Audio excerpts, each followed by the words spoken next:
Russia has won the war. Britain is ready to send troops to Ukraine for peacekeeping, and you can get arrested in Germany for making fun of your friend. We have a really good set today for you. A lot of good news going on. So let's get right at it. First off, let's talk a little bit about this Russian Ukraine backstory. A lot of facts you may have not known, and this was laid flat to the whole world in front of the UN by Russian Foreign Minister Sergei Lavrov.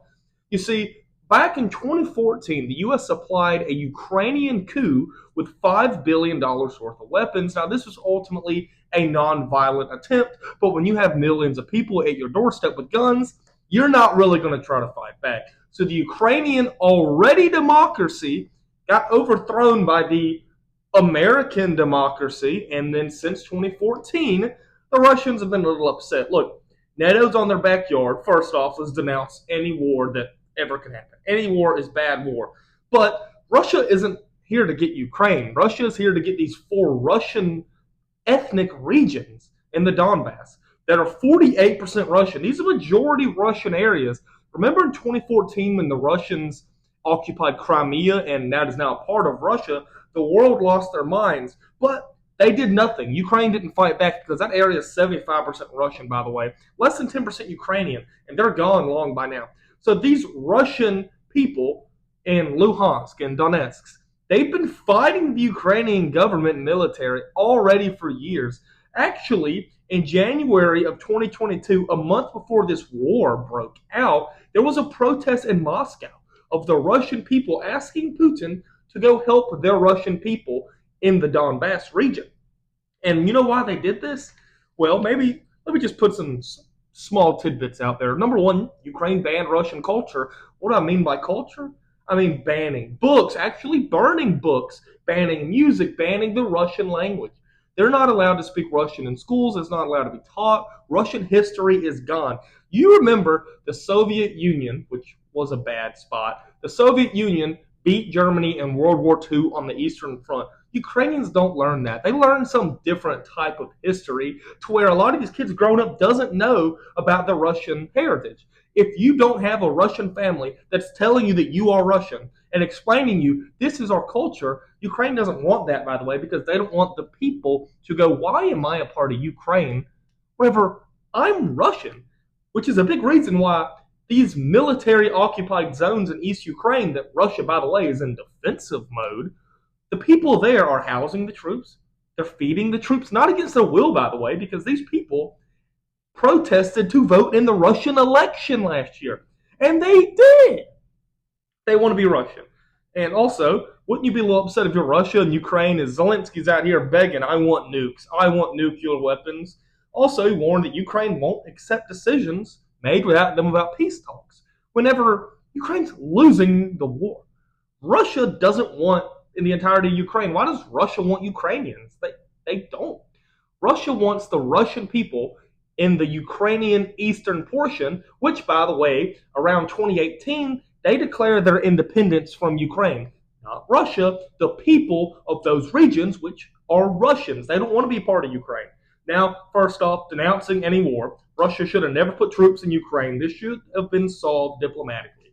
Getting that out of there. But also, by the way, the Russian Orthodox Church was banned in Ukraine, so they can't speak their language, they can't listen to their music, they can't teach their kids this in school, and they can't even practice their religion, the Russian Orthodox Church, where, by the way, Russian priests have been arrested. That is very strange to me, but enough of pounding that Ukrainian Russia stuff. I've not even heard enough about it.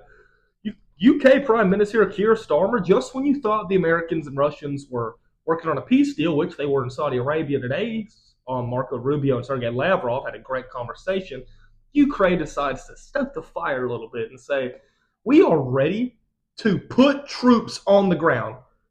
He offered to send UK troops to Ukraine as part of a peace deal.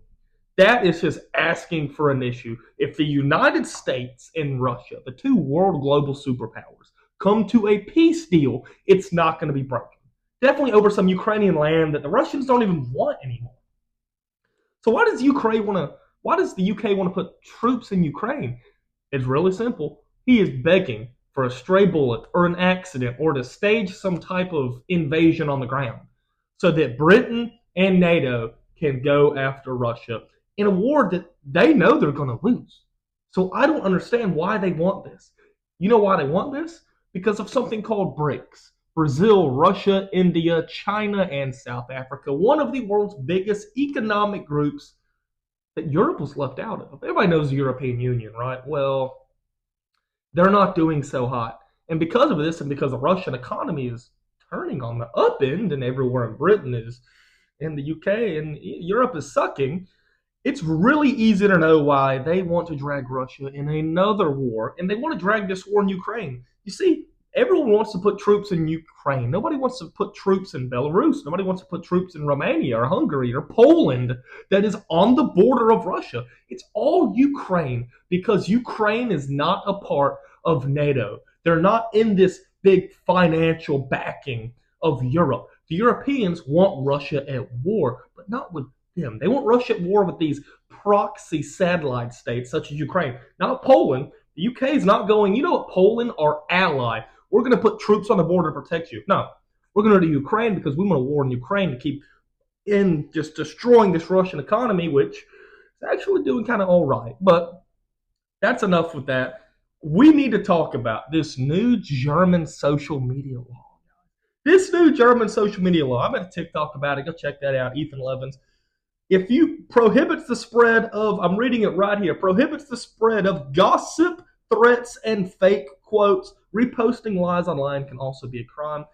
CBS News. That was a 60-minute interview that I watched where the lady goes from 6 minutes, goes, so if I repost something on Facebook that turned out to be false that I didn't know was false, I can go to jail? The German goes, yeah, because your viewers and your followers can't really tell the difference. Well, what if you can? What if I make fun of my friend online and he gets upset and goes and tells the German government, well, I got to get ready for a $10,000 fine and probably a prison sentence. Also, fake quotes, gossip, violent threats. Who decides that? The government decides that, guys. It isn't me. What if the entirety of people of Germany goes, that's not violent, we don't care, say that. One person in that German government goes, you know what, that is an issue. You're going to jail. Through this law, essentially, like Germany has a bad track record with laws. We know that, right, guys? A horrible track record. So let's say for once that everyone in Germany, every single citizen can agree that this social media post is a joke and it is not serious. Everyone, even the people that were being threatened, they look at this and they go, that's just a joke. It's a meme. All the German government has to do is go, you know what? That violates the law. You're going to prison 10 years behind the slammer. Even if everyone in the country, all millions of them, got together, every single person, and said, that's a joke, the German government, guess what? They don't care. Which, by the way, the German government's had a really bad past, haven't they? So, also, the UK has pretty much the same laws. England, it always goes back to England. England and Keir Starmer. We want to send troops to Russia, and all of a sudden we want to arrest you for posting a meme. Isn't that crazy? Technically, if I go to England or Germany, for what I just said about the government, you got UK government, German government. You suck.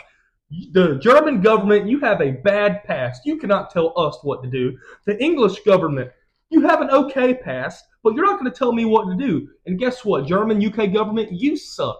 Put me in jail when I go over there. When I go over there in a few months, put me in jail for saying that. I am on record right now saying that. I have it wrote down. Put me in jail for saying that. You won't, because it's bull crap.